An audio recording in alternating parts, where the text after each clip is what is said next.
Welcome to B-Schooled, a podcast by Stacy Blackman Consulting, bringing you tips, advice, and insight into all aspects of the MBA admissions process and business school experience. And now, here's your host, writer, author, and Harvard MBA, who's been an MBA admissions consultant for over a decade, Erica Olson. Hi there, everyone. Today we're going to talk about the rarest of MBA applicant, the Dual Harvard Business School and Stanford Graduate School of Business Admit.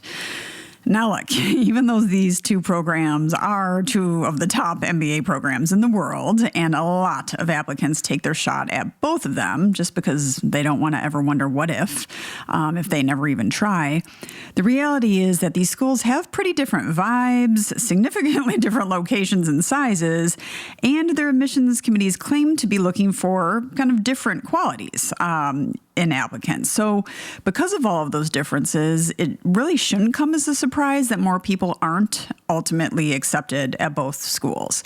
But for whatever reason, a lot of MBA hopefuls are really interested in learning about exactly what it takes to achieve that kind of magic unicorn status when it comes with admission to both HBS and GSB. And that's why a few years ago, some members of our team at Stacy Blackman Consulting took an in-depth look at 8 clients we've worked with in that particular admissions round who ended up in this very enviable position. At that point, we found about 8 common themes also across those dual admits that we studied. And then this year, we refreshed our research with 14 additional dual admits and gathered some insights that may or may not end up being unique to the admissions rounds that took place during COVID. So over the course of the next 2 episodes, I'm going to cover the similarities we found across all of those candidates. I'm going to discuss things that may or may not have changed this past year due to COVID. And then I'm also going to supplement the research that SBC did with some publicly available data on the makeup of recent HBS and Stanford graduating classes, just to try and create an even fuller picture. I find all of this research that we did absolutely fascinating, and I really wanted to take the time to dig into everything we learned, so that's why I'm splitting it all into 2 episodes. I'm going to cover the first 4 themes in this episode, and then the other 4 themes in 2 weeks, and that's only because next week just so happens to be the 1-year anniversary of this podcast, so for that special occasion, I'm going to be talking with Stacy herself, Stacy Blackman, for that episode, and you will not want to miss it. Okay, so back to dual admits. Now, the disclaimer here is that we don't know how many dual admits there are in any given application year across the world, but we think that number is pretty darn low. Since all we looked at were those dual admits that we worked with at 2 very specific and different points in time, what I'm covering is not statistically robust research here. But I would like to say that, over my admissions consulting career that spanned, I think, something like 13 or 14 years at this point, and having worked with applicants who did end up getting into both Harvard and Stanford across all of those years, I really do think that the themes I'm about to cover hold up overall, and they weren't just like for those 2 points in time that we researched.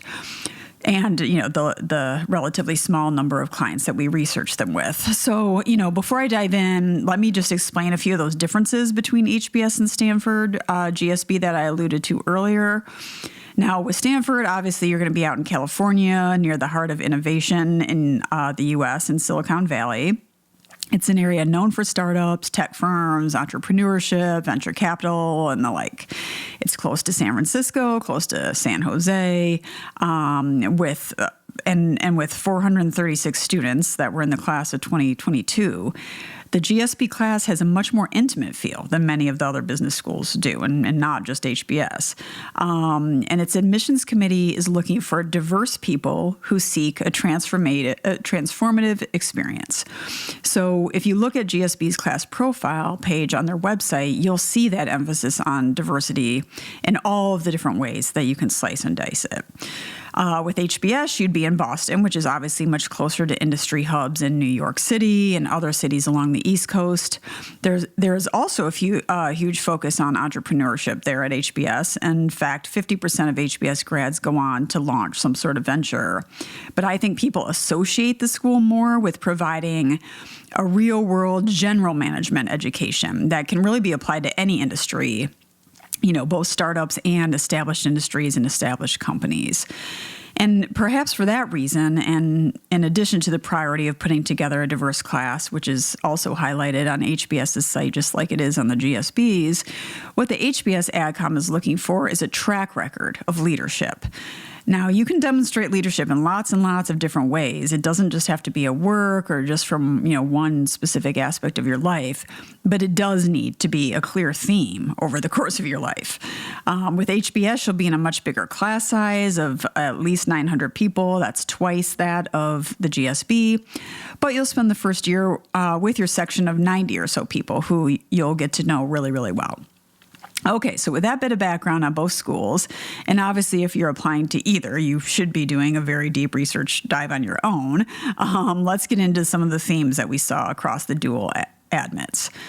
So what we looked at in our SBC research was the applicants' materials they submitted, a debrief from them of their interviews. So, of course, that's a little bit subjective. And then other comments about their candidacies that might have been mentioned to the candidates by the admissions committee members when they got their admissions calls. And as I mentioned, I'm going to supplement some of our research with other kind of publicly available information that we know about the HBS and Stanford class makeup. So the first thing we noticed was around where applicants went to college or university or who their employers were. And what we saw actually did shift a bit between our pre-pandemic research and then what we saw this year. So before COVID, it didn't seem like dual applicants really needed to have an undergraduate degree from an elite college or come from a typical MBA-oriented, firm or industry.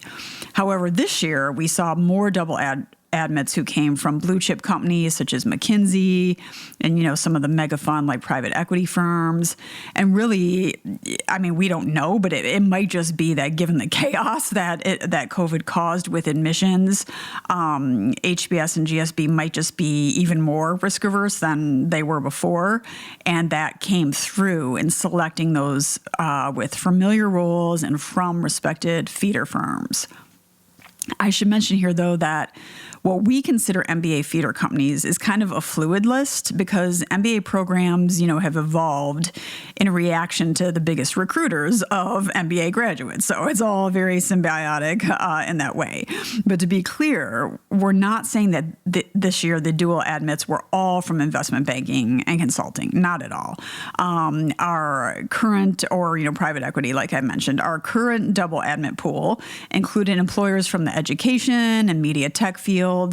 They were all well-known companies that, in my opinion, completely reflects the trend that I've witnessed over the past several years with both the industries that young leaders are coming from and that they're drawn to after graduation. So, it's expanding beyond financial services and consulting. But again, of the 14 dual admits that we looked into this year, 11 of them came from what we consider to be well-known pre-MBA firms that were across many industries. Now, compare that to pre-COVID, when we had only seen one of the 8 dual admits that we looked at who had come from a firm that was known as a heavy feeder firm and recruiter for elite MBA programs.